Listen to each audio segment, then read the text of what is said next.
அனைவருக்கும் வணக்கம். மாண்புமிகு பாரத பிரதமர் நம்ம வந்து லாக்டவுன் மாதிரி தயாராகிக்கணும், கொரோனா காலத்துல இந்த மாதிரி நம்மளை தயார்படுத்திக்கணும் அப்படின்னு ஒரு முன்னெச்சரிக்கை பதிவு ஒன்று சொன்னாங்க. அதை வச்சு நிறைய வதந்தி பரவுது. பெட்ரோல் கிடைக்காது, டீசல் கிடைக்காது, எதுவுமே கிடைக்காது அப்படின்னு. ஸோ இந்த வீடியோ முழுசா பாருங்க, நான் உங்களுக்கு சொல்றேன்.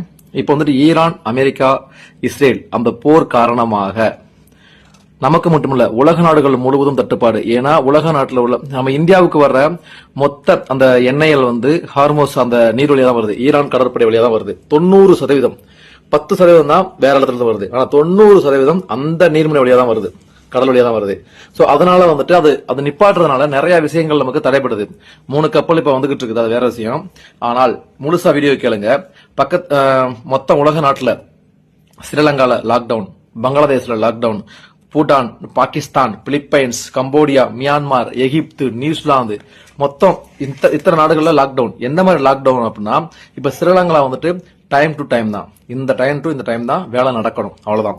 அதே மாதிரி லிமிட் பெட்ரோல்.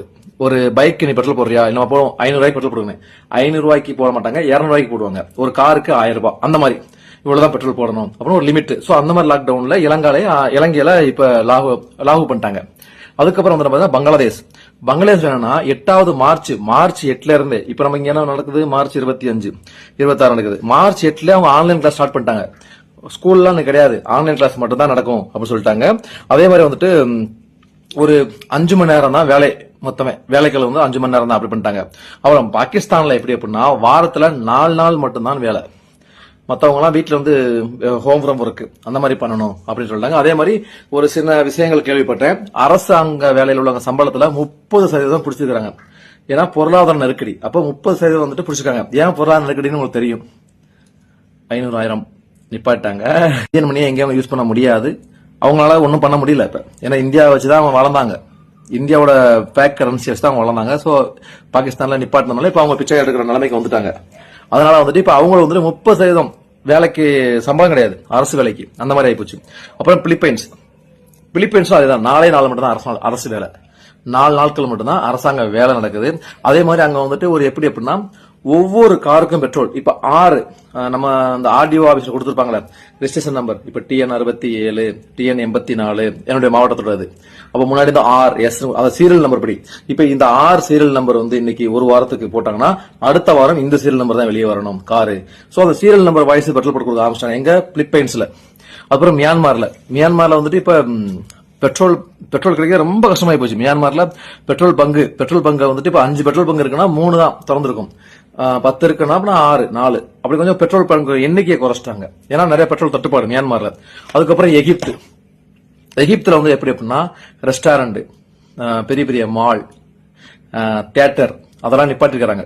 ஏன் அப்படின்னா இப்ப தியேட்டருக்கும் சரி அங்க பாப்கார்ன் கொடுக்குறாங்க, செய்யறாங்க. அப்புறம் ரெஸ்டாரண்ட், பார், சிலிண்டர் உபயோகம் அதிகமா இருக்கு.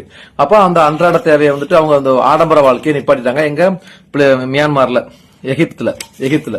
அதுக்கப்புறம் வந்து நியூசிலாந்துல வந்துட்டு எப்படி அப்படின்னா ஒரு லிமிட்டட் தான், ஒரு கார்ல இவ்வளவு தான் போகணும், அந்த மாதிரி ஆகியிருக்காங்க. அதே மாதிரி மொத்தம் 11,000 பிளைட்.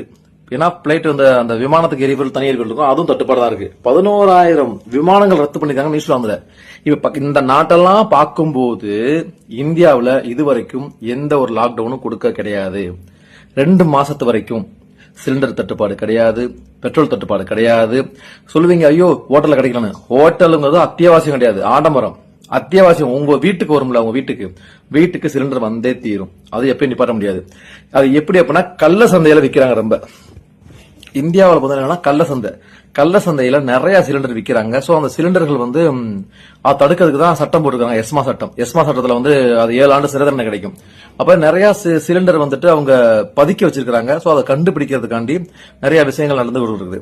அப்ப சப்போஸ் இந்தியாவுல ஒருவேளை லாக்டவுன் வர மாதிரி இருந்தால், இப்போ உள்ள புதிய இந்தியா நிலைமையில வந்தால் எப்படின்னா ஆகும் அப்படின்னா உங்க அரசு வேலை நிக்காது, அரசு இயந்திரம் எப்பொழுதுமே முடக்கப்படாது, அரசு இயந்திரம் செயல்பட்டு கொண்டுதான் இருக்கும். அது ஒண்ணு. அதே மாதிரி பெட்ரோல் டீசல் வந்து அளவா கொடுப்பாங்க. நான் சொன்ன மாதிரி அந்த பைக்கு 200 ரூபாய் பெட்ரோல் போட்டுக்கும், காருக்கு 1000 ரூபாய் பெட்ரோல் போட்டுக்கும், அவ்வளவுதான். அந்த லிமிடெட் பெட்ரோல் தான் கொடுக்கும். அரசு பேருந்துக்கு முழு பெட்ரோல் கிடைக்கும், டீசல் கிடைக்கும். ஏன் அப்படின்னா நம்ம அரசு பேருந்துல பயணிக்கிறவங்க பிரச்சனை கிடையாது, நம்ம பேருந்துல போவோம் செய்வோம்.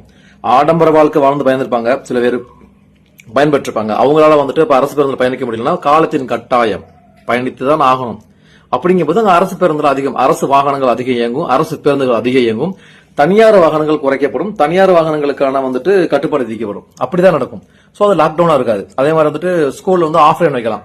இப்ப ஸ்கூல் திறந்தா வந்துட்டு ஸ்கூலுக்கு தேவை, ஸ்கூல்ல சத்தம் ஊத்துறதுக்கு சிலிண்டர் தேவைப்படும். அது மாதிரி வந்துட்டு ஸ்கூலுக்கு போக வர ஆசிரியர்கள், அரசு ஊழியர்கள், போக்குவரத்துக்கு பெட்ரோல் தேவைப்படும். அதை குறைக்க முடியும். அப்புறம் கேன்ல, இப்ப கேன்ல கிடைக்கிறது இந்தியாவில கிடைக்காது கேன்ல.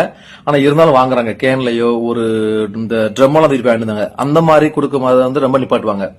எப்படி போலீஸ்காரங்க வந்துட்டு தேவையில்லாம நீ ஏன் வெளியே வர அப்படின்னு அரெஸ்ட் பண்ணாங்களா கொரோனால, அதே மாதிரி வெளியே வந்தா ஏன் எங்க போறீங்க, சும்மா சுத்துவோம் நம்ம, வண்டியில பெட்ரோல் இருக்கு, ஒரு லாங் டிரைவ் போலாமா அப்படின்னு போ. அந்த மாதிரி பெட்ரோலை வேஸ்டா உபயோகிக்காம அத்தியாவசியத்துக்கு உபயோகிக்க மட்டும் கற்றுக் கொடுப்பார்கள். அவ்வளவுதான். பக்கத்து நாடெல்லாம் இப்படி கஷ்டப்பட்டு இருக்கும் போதும் 2 மாசத்துக்கு தேவையான நம்மகிட்ட இருக்குது. போர் தொடர்ந்து நீடிச்சால்தான் இந்த லாக்டவுன். போர் தொடர்ந்து நீடிச்சால், அது நீடிக்கல அப்படின்னா அதுக்கு தேவையே கிடையாது. ஒரு விழிப்புணர்வுக்கே சொல்றேன், அது இதான் நடக்கிறது உண்மை. அதனால யாரும் எதுவும் பயப்பட வேண்டாம். வதந்திகளை பரப்புவாங்க, நம்ம மண்டையை குழப்புவாங்க. வீட்டு சிலிண்டர் வந்துகிட்டு தான் இருக்கு, எல்லார் வீட்லயும் அடுப்பு எரிஞ்சுக்கிட்டு தான் இருக்கு. அதையும் மீறி கோடை காலத்துல நமக்கு ஒரு தட்டுப்பாடுனா நம்ம கிட்ட நிலக்கரி இருக்குது. இந்தியாவில் ஒரு நிலக்கரி இருக்கு. என்ன வளம் இல்லை இந்த திருநாட்டின்னு சொன்ன மாதிரி நம்மகிட்ட எல்லா வளமும் இருக்குது, எல்லாத்துக்குமே நமக்கு வழி இருக்குது. அதனால வந்துட்டு வதந்திய யாருமே நம்பாதீங்க. இந்த வீடியோ முடிஞ்சளவு ஷேர் பண்ணுங்க. நீங்க காப்பி பேஸ்ட் பண்ணி கூட போடுங்க. ஏன்னா அது வந்துட்டு நான் இது மேனிஃபெஸ்டோ பண்ணல. அதே மாதிரி வந்துட்டு எனக்கு இதுல இருந்து பணம் வர கிடையாது, எதுவுமே கிடையாது, காப்பிரைட்ஸ் கிடையாது. தாராளமா ஷேர் பண்ணுங்க. தெரியாதவங்களும் தெரிஞ்சுக்கிட்டோம். அவ்வளவுதான். என்னை விட தெரிஞ்சவங்க நிறைய பேர் இருக்கிறாங்க. எல்லாத்துக்கும் தெரியும், பெரிய பெரிய அறிவாளிகளும் இருக்கிறாங்க, அரசியல்வாதிக்கும் தெரியும். ஆனால் மக்களை முட்டாளாக்குறதுக்காண்டி வதந்தியை பரப்புவாங்க. நான் சொல்ற விஷயங்களை நிறையவே தெரியும், இதான் நடக்கும் இந்தியாவில். இருந்தாலும் இந்த அரசாங்கத்துக்கு கெட்ட பெயர் ஏற்படுத்தி கொடுக்கணும், இந்தியாவுக்கு அவப்பெயர் ஏற்படுத்தி கொடுக்கணும் அப்படின்னு நிறைய பேர் சுத்திட்டு இருக்கிறாங்க. சோ அவங்களும் இதை பார்த்துட்டு தெரிஞ்சுக்கிட்டோம். நன்றி, வணக்கம்.